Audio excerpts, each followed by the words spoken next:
Let's return to This Week in America. Here's your host, Rick Bratton.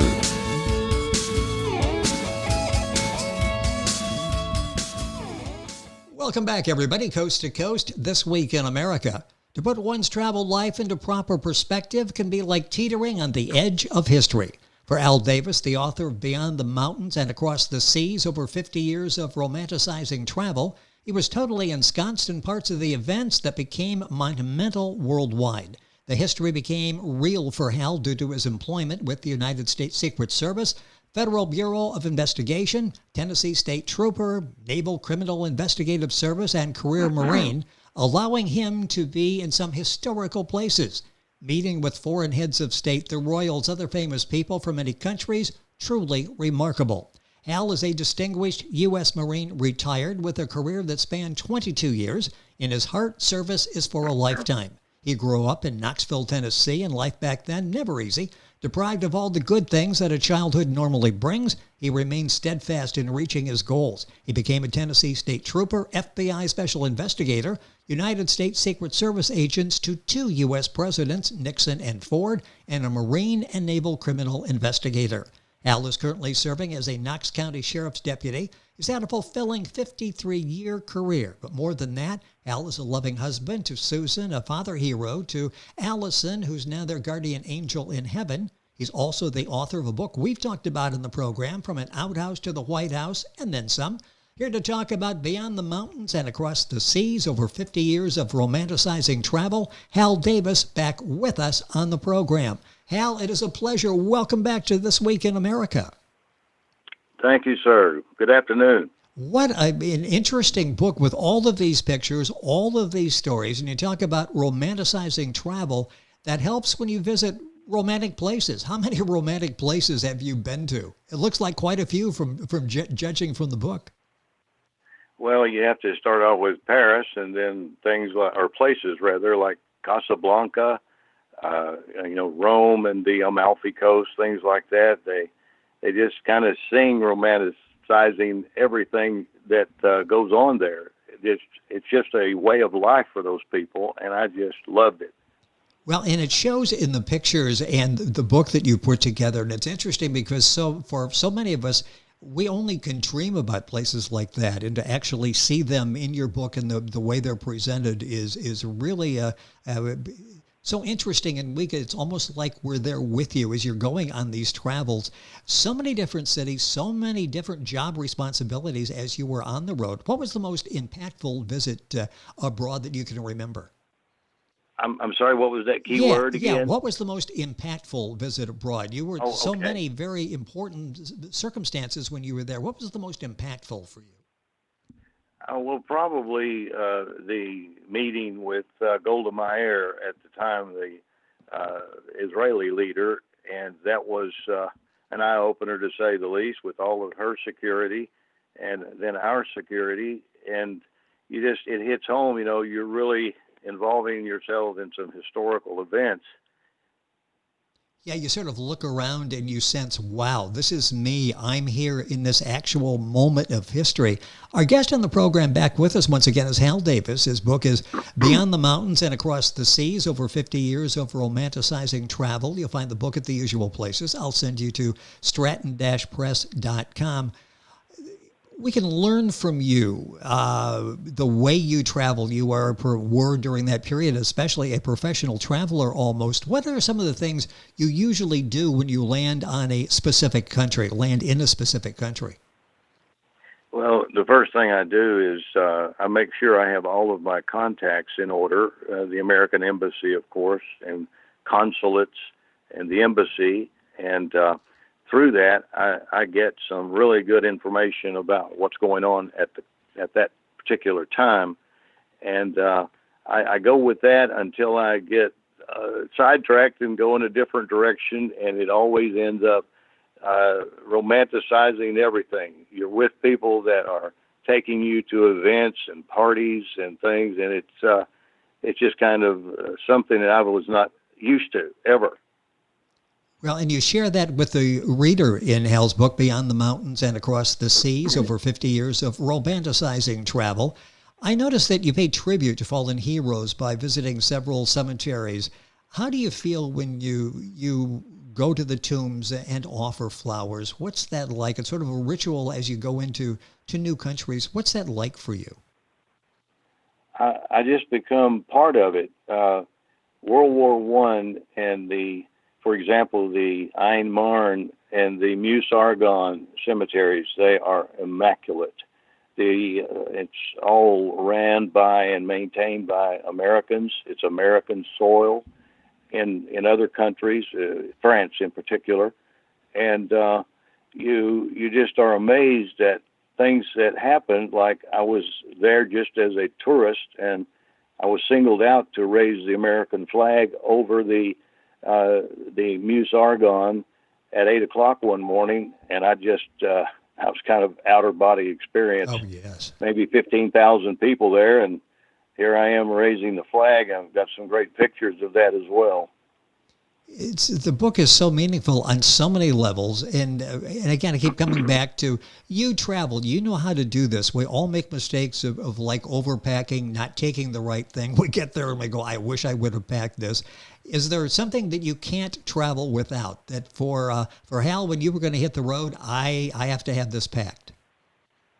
Well, the only thing I worry about is communication. If you in the language, it helps to know the language, obviously, but if you aren't connected in some way prior to going, you're going to run into a lot of difficulties. You just can't get around or find anyone, so you have to do your homework before you leave.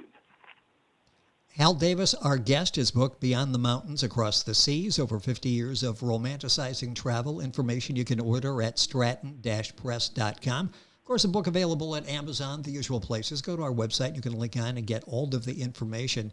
I hate to ask just one, but I'll ask about one country. If there are several, then please share those that really touched you in a way different maybe than some of the others that you would like to visit again, maybe some place that you're planning on going back to soon. Were there places like that, a special place like that, boy, this is meaningful. I would like to come back here.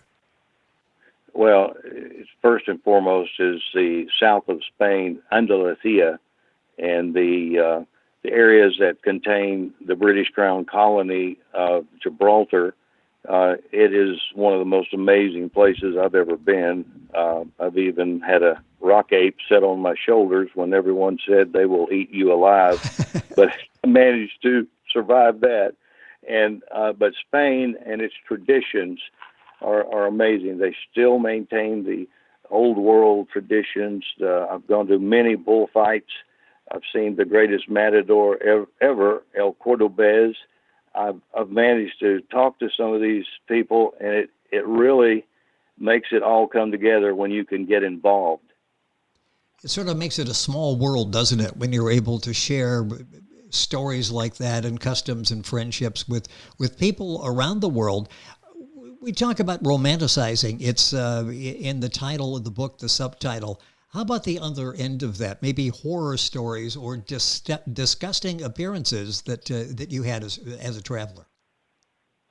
Well, there's always been the possibility of demonstrations and the like. I was in Rome at one time, and they were demonstrating against the war in Vietnam, and also other local concerns that people were bringing up, and there were lots of demonstrations and lots of damage that we're experiencing sort of like here in America now. And it really put a damper on things, but I managed to fight my way into the embassy and got with my buddies, the Marines, and they tucked my wife and I inside, and you just go with what you can, and I knew where to escape to, and it all came out well that time.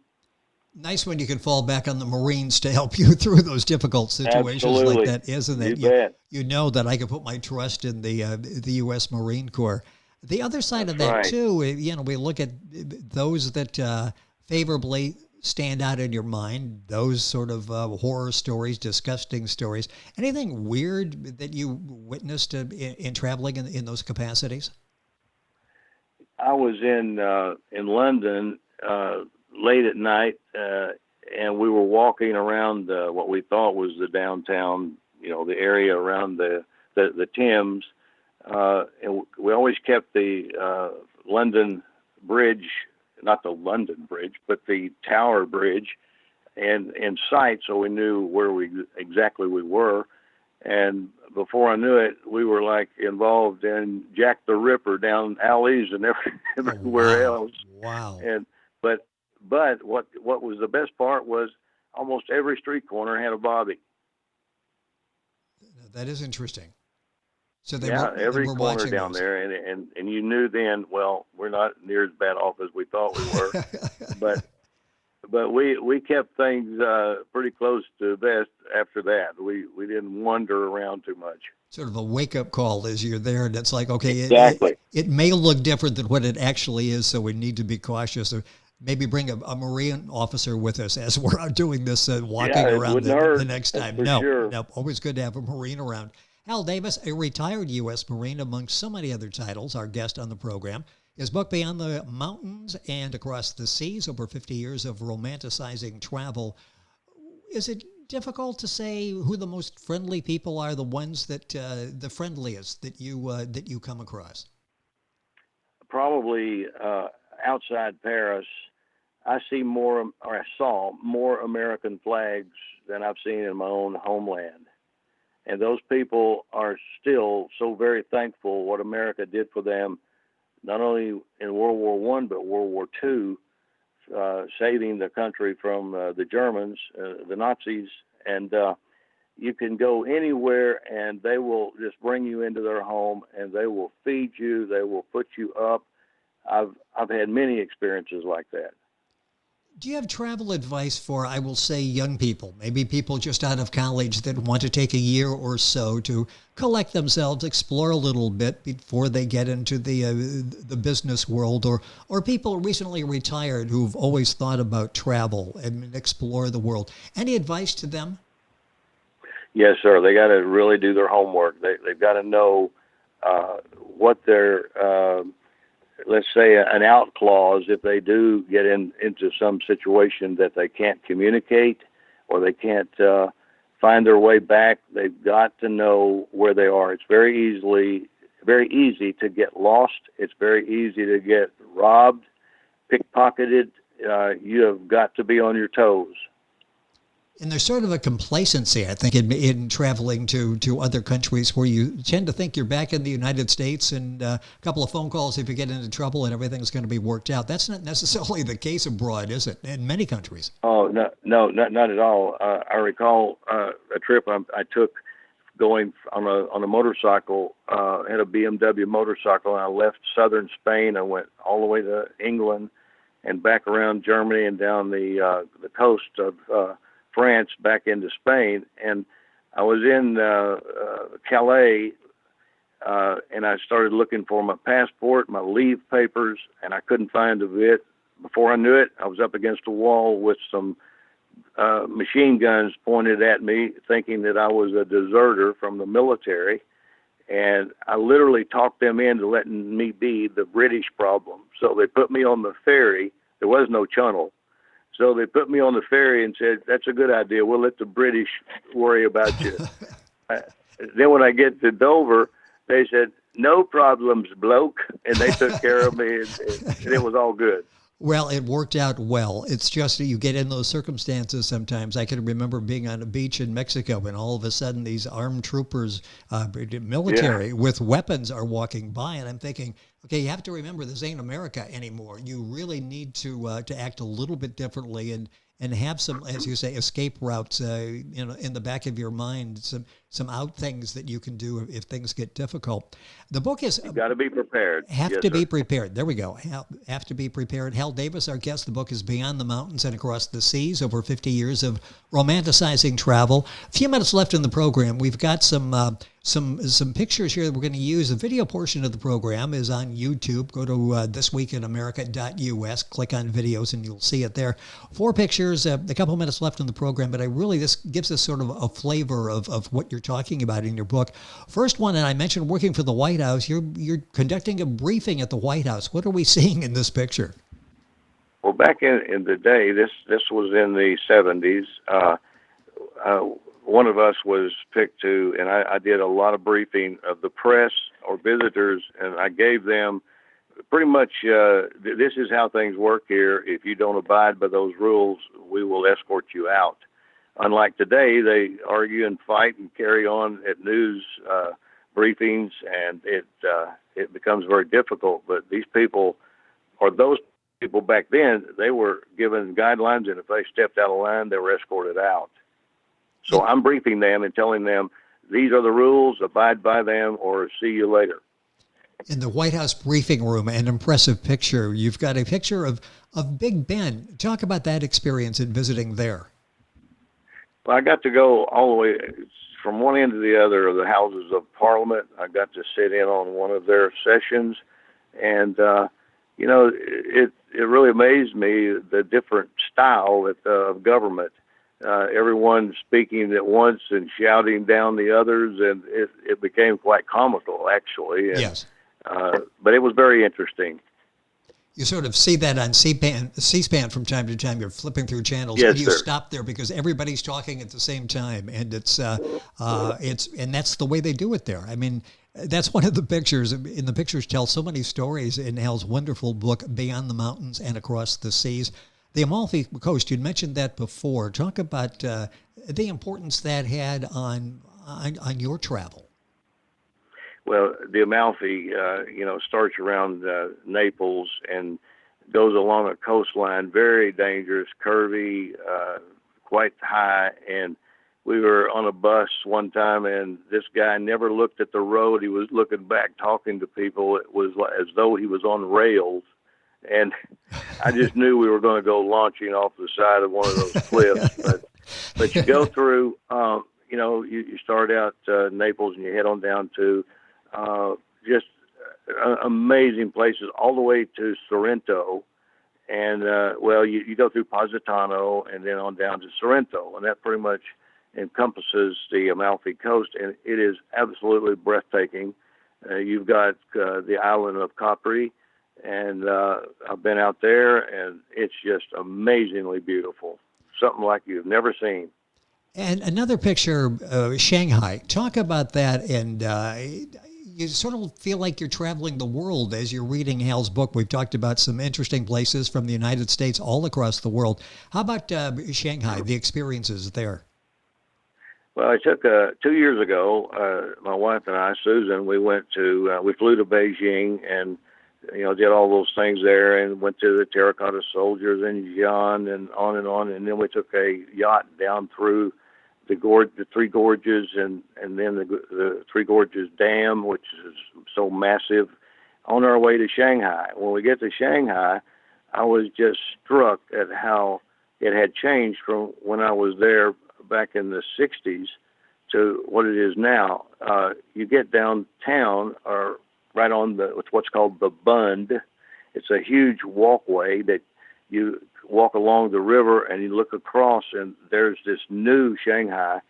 They have a building there. It's the Shanghai Tower is over 2,000 feet, and it's the second highest building in the world. And they have 4 or 5 that are pretty close to that. And it is one of the most amazing views of progress and commerce that I've ever seen. They are really moving. So full of memories for Hal, and as we look at that, so many stories, and it's a book you can go back to from time to time and look at pictures and maybe make some travel plans once we're able to get out and travel once again. The book is Beyond the Mountains and Across the Seas, over 50 years of romanticizing travel. Hal Davis back with us on the program. His other book is From an Outhouse to the White House and Then Some. You'll find both of these books at stratton-press.com. Of course, Amazon, the usual places. If you go to our website, thisweekinamerica.us, we'll link you up to all of those. Hal, it has been a pleasure. What has this been like for you? I'm going to take a minute or so here at the end of the program. And going back through the memories, as you go back through the book, we ask you to pick out some pictures that we could talk about on the air. This has to be almost a pinch yourself moment, isn't it, as you go back and realize, I actually went to all those places. The thought comes to mind, remembering is to live again. And Yes.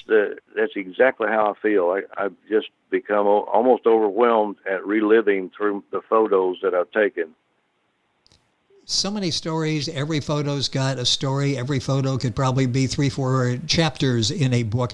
You're such a gifted author. I mentioned the 2 books that you've done, this one and the one we talked about before, From an Outhouse to the White House, and then some. What are you working on now? Well, that's a good question. I've been racking my brain trying to figure out what's next. There's so many topics I could cover, but I'm asking people. I'm asking you, Rick. What can I write on next? Boy, I tell you, I'm sorry. You'll look through all that you've been through with the Secret Service to 2 presidents, Nixon and Ford, Marine, a Naval Criminal Investigator, FBI Special Investigator, Tennessee State Trooper. I mean, you've got a little bit of everything there. And then just how you got there. I mentioned the humble beginnings, that, where you grew up and how you grew up. And you really have been successful in all phases of your life. So I'll come up with my top 5 ideas for another book, and I'll get those off to you quickly, and we'll ask other people to do the same. But keep writing, then we can keep talking. So please keep the books coming and entertaining us with delightful pictures and stories. Hal, it's a pleasure. Thank you so much once again for being with us on the program. Listen, this is all entirely my pleasure. You're a real pro, and you helped me through a lot of this. So my hat's off to you, sir. Well, thank you. Very kind words. And it's your life, and we're just talking about it and sharing it with everybody here, and pictures as well. And Hal's book, Beyond the Mountains and Across the Seas, over 50 years of romanticizing travel. That, along with Hal's other book, From an Outhouse to the White House, and then some, both available at stratton-press.com, Amazon, other places. Information on our website, thisweekinamerica.us. Back on today's program after these messages. This Week in America is online. You can visit our website, thisweekinamerica.us. Scott Pinkerton, associate producer of This Week in America. Jay Anderson, segment producer. Ben Watson, webmaster. Otto Bechet, director of engineering and TV production. This Week in America produced and is a trademark of Blue Funk Broadcasting, LLC. For information on all of our guests and to listen to this week's show, our website again at thisweekinamerica.us. And I'm Sean Bratton, executive producer of This Week in America.